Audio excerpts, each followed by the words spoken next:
Sábado 7 de marzo de 2026. Bienvenidos al mejor canal difusor de buen contenido del planeta Tierra, creado por el youtuber bíblico Henry Paul. Bueno, hoy tenemos por delante un análisis exhaustivo que, resulta verdaderamente llamativo. Y lo es por su nivel de detalle, casi milimétrico, y por cómo desafía de frente y sin tapujos conceptos que muchísima gente da por sentados desde hace siglos. Totalmente.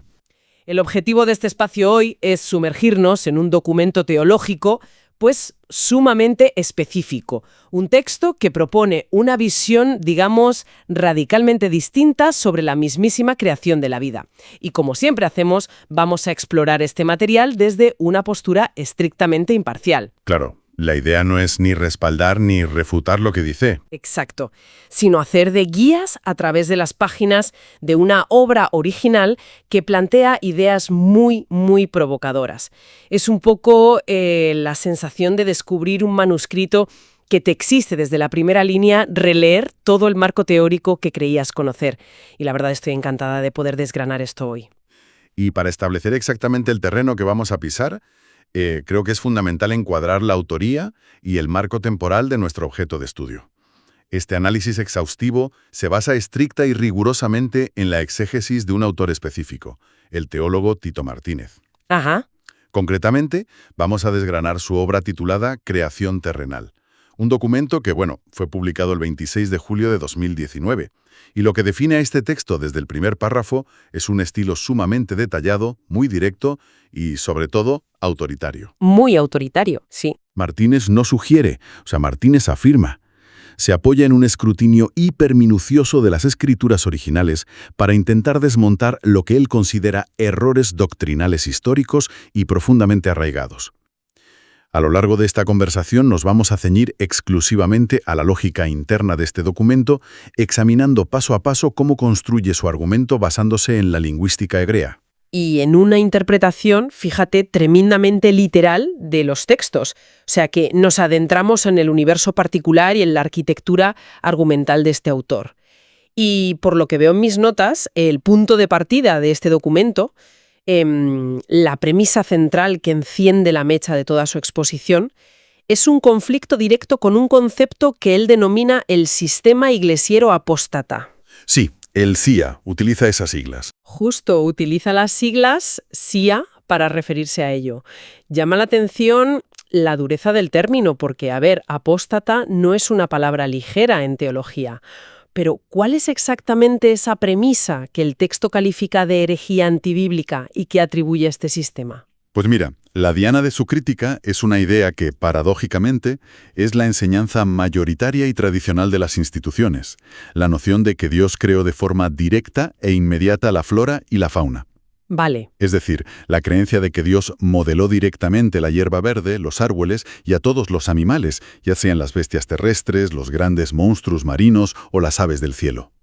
El documento arranca con una fuerza tremenda afirmando que esa imagen tradicional del creador esculpiendo cada hoja o cada animal es totalmente falsa. Al sistema que menciona, sino que nos lleva directamente a la fuente, al texto del Génesis. Concretamente se enfoca en el capítulo 1, los versículos 11 y 12, y luego hace un salto del 20 al 25. ¿Qué es lo que ocurre en estos pasajes específicos que le da pie a proponer una lectura tan diferente a la habitual? Bueno, el argumento aquí descansa sobre una distinción operativa fundamental que el autor sostiene que ha sido sistemáticamente ignorada.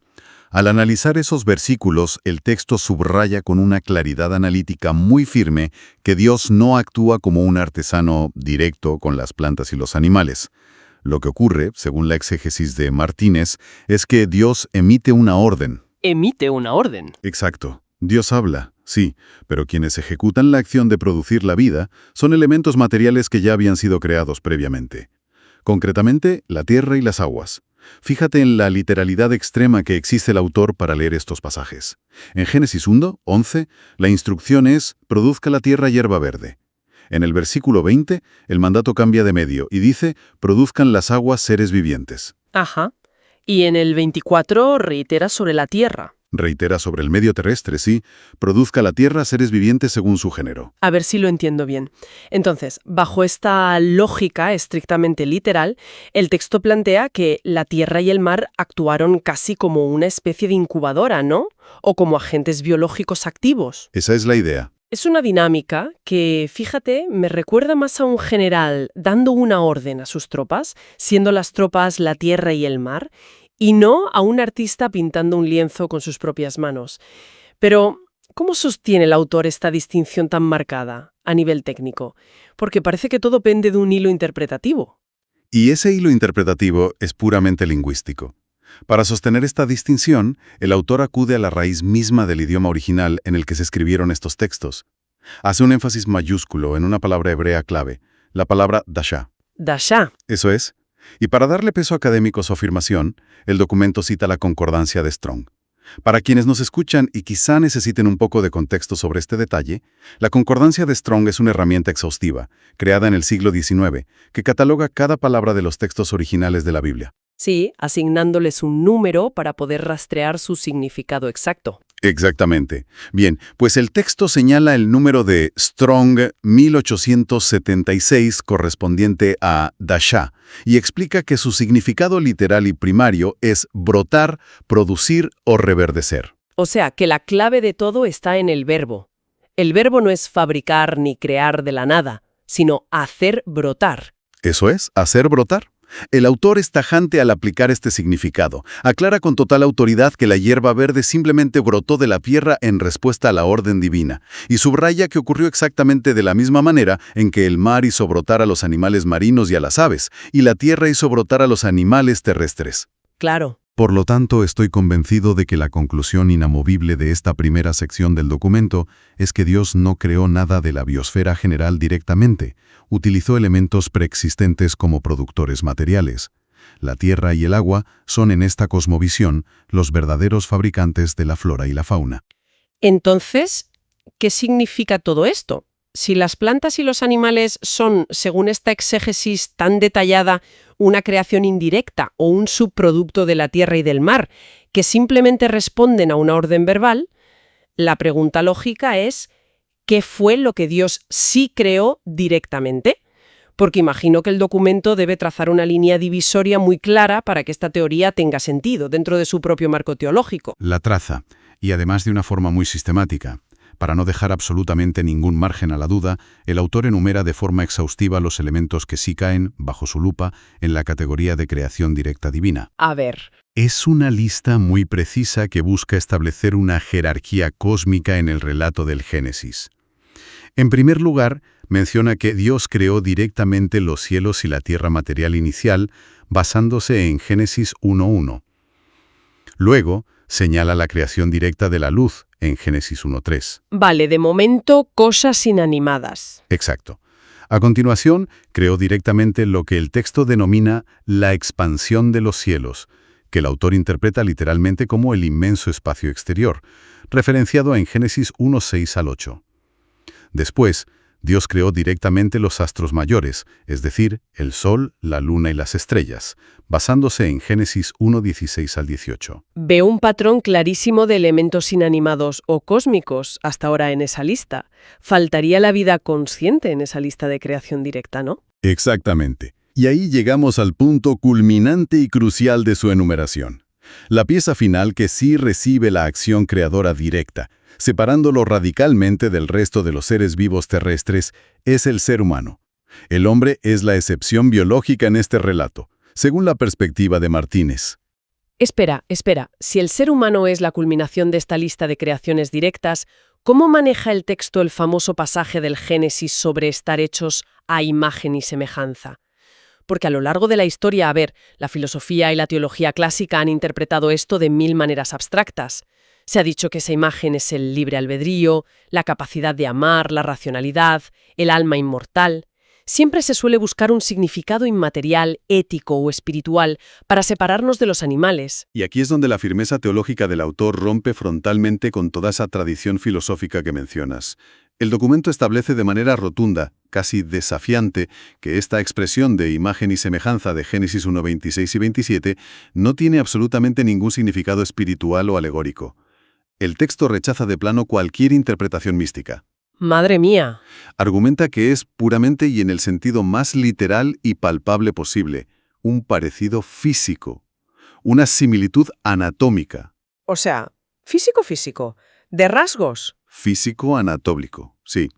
Para respaldar una afirmación tan contundente y alejada de la ortodoxia, el autor traza un paralelismo interno con otro pasaje del propio Génesis, concretamente Génesis 5:3. ¿Y qué ocurre en ese pasaje que justifique una lectura tan, digamos, anatómica de la semejanza divina? Pues en Génesis 5:3 se relata el momento en que Adán engendra a su hijo Set. El texto bíblico dice que lo engendró a su semejanza, conforme a su imagen. El razonamiento lógico que plantea el autor es deductivo. De la misma manera que resulta obvio e innegable que Set tenía un parecido físico, biológico y genético con su padre humano Adán, se debe aplicar la misma regla de traducción al origen de Adán. Claro. Por lo tanto, Adán tenía un parecido físico, real, tangible y visible con sus creadores. Un momento, acabas de usar el plural, sus creadores. Porque revisando las notas de este análisis, resulta que el documento también introduce aquí un matiz muy particular, por no decir heterodoxo, sobre la divinidad que está involucrada en este proceso específico. Así es. Y este es otro pilar fundamental de su andamiaje doctrinal. El texto habla explícitamente de dos dioses creadores que interactúan en el relato. El autor argumenta que cuando el texto dice en plural, hagamos al hombre, no es un plural majestático ni una referencia a la Trinidad tradicional. Se trata del Dios Supremo, el Padre Celestial, proponiéndole a otro ser divino, que el texto identifica como Jesucristo, ¿verdad? Categóricamente como Jesucristo, sí, para llevar a cabo esta creación conjunta. Según el marco teológico de esta obra, el Dios Padre creó todas las cosas, pero lo hizo utilizando a Jesucristo como medio o ejecutor directo. Por lo tanto, bajo esta exégesis literal, Adán fue diseñado con un parecido anatómico y físico exacto a estos dos seres divinos que colaboraban en su formación. Aquí es donde se pone realmente interesante, porque el documento, por lo que veo, no se queda solo en el aspecto físico o exterior del ser humano. Para subrayar todavía más esa diferencia abismal, esa brecha insalvable entre el ser humano y el resto del reino animal que brotó de la tierra, el autor nos lleva a Génesis 2:7. Ajá. Y la imagen que describe el texto al analizar ese versículo es, dentro de esta teología, de una intimidad tremenda. Nos detalla la escena de uno de estos dioses creadores que el documento identifica sin dudar como el propio Jesucristo, bajando literalmente a la tierra física, formando el cuerpo de Adán con sus propias manos a partir del polvo del suelo. Sí. Y luego, en un acto de proximidad total, acercándose para soplar directamente en su nariz el aliento de vida. Es una intervención directa, física, casi quirúrgica, que contrasta enormemente con aquella orden a distancia de produzca la tierra que comentábamos antes. Lo fascinante de todo esto es cómo el autor entrelaza esa exégesis lingüística con las implicaciones definitivas para el destino final de los seres vivos. Cuando el documento habla de ese aliento de vida a que Cristo sopla directamente en la anatomía de Adán, se detiene, una vez más, a diseccionar la palabra hebrea utilizada allí en los textos originales. La palabra es ruaj. Ruaj. Esta palabra se puede traducir como aliento, como espíritu, o como la energía que da la vida a un cuerpo inerte. Al recibir este soplido directo e íntimo de la divinidad, Adán se convierte en un alma viviente. Pero la argumentación del autor no se detiene en el origen humano, necesita cerrar el círculo con los animales, así que plantea una pregunta retórica que es crucial para su tesis. ¿Tienen espíritu? ¿Tienen ruaj los animales? Claro, esa es la pregunta del millón. Porque si los animales fueron producidos por la tierra y el agua, como si la naturaleza fuera una fábrica, ¿qué pasa con su energía vital según este texto? La respuesta que da el documento, basándose estrictamente en su lectura de la Biblia, es un rotundo sí. Los animales también son almas vivientes, también poseen esa energía vital, ese ruaj, respiran y viven. Sin embargo, y aquí radica la inmensa y definitoria diferencia de esta doctrina, el documento nos dirige al libro de Eclesiastés, capítulo 3, versículo 21, para establecer un contraste radical sobre el origen y, consecuentemente, la trayectoria final de esa energía vital. Choca de frente con la cultura popular. Hoy en día tenemos asimiladísima esa idea reconfortante del puente del arco iris, la noción de que todas las mascotas van al cielo y tienen una alma inmortal. pero me da la impresión de que el documento tira por tierra todo ese concepto de forma bastante fulminante, basándose en el origen de esa vida, ¿no? La demolición de esa idea popular es total en este texto, y lo argumenta con una lógica interna implacable. Como los animales marinos, terrestres y voladores simplemente fueron producidos por la materia de la tierra y las aguas, a la orden de Dios, pero sin recibir una intervención física, sin ese soplido directo, su espíritu tiene una naturaleza y un destino completamente atados al medio que los originó. Claro. El versículo de Eclesiastés 3:21 que cita el autor hace una pregunta retórica sobre el destino de los seres vivos, contrastando que el espíritu de los hombres sube arriba y que el espíritu del animal desciende abajo a la tierra. O sea que la energía vital vuelve al fabricante original, por así decirlo. Exacto en el concepto, aunque el texto prefiere hablar de trayectorias. El autor detalla que cuando un animal muere, ese espíritu, esa energía vital que nunca fue introducida directamente por Cristo a través de un soplido divino, no tiene la capacidad ni la naturaleza para regresar a las alturas celestiales. No posee ese vínculo de origen directo. Por lo tanto, la consecuencia ineludible es que al morir el animal, su espíritu desciende abajo, a la tierra. Se reintegra por completo al medio material que lo produjo en Génesis 1. Se disipa. Se disipa. En un contraste absoluto y diametral, el espíritu humano proviene directamente del soplido divino. Por eso, apoyándose en otro pasaje, Eclesiastés 12:7, el autor afirma categóricamente que cuando el cuerpo humano físico muere y vuelve al polvo, su espíritu, ese ruaj original y exclusivo, sube y vuelve a Dios, porque fue Dios quien lo impartió de forma directa e individual. Menuda diferencia. Ya no estamos hablando solo de un debate académico sobre cómo se encendió la chispa de la vida en los primeros capítulos del Génesis. Lo que plantea aquí este documento es que ese origen dicta irrevocablemente cómo terminan las cosas para cada criatura. El principio define el final. Si conectamos esto con un panorama más amplio, llegamos a la conclusión teológica que corona la obra de Tito Martínez y tiene que ver con la doctrina de la resurrección de los muertos. Basándose en esta trayectoria divergente de los espíritus, uno que baja a la tierra y otro que sube a Dios, explico de manera lógica y sumamente restrictiva lo siguiente basado en el texto. En la futura resurrección de los muertos, solamente los seres humanos resucitarán. Vaya. No hay absolutamente ningún lugar teológico ni posibilidad física para la resurrección animal en este marco doctrinal. Porque les falta el billete de vuelta, por así decirlo. Precisamente.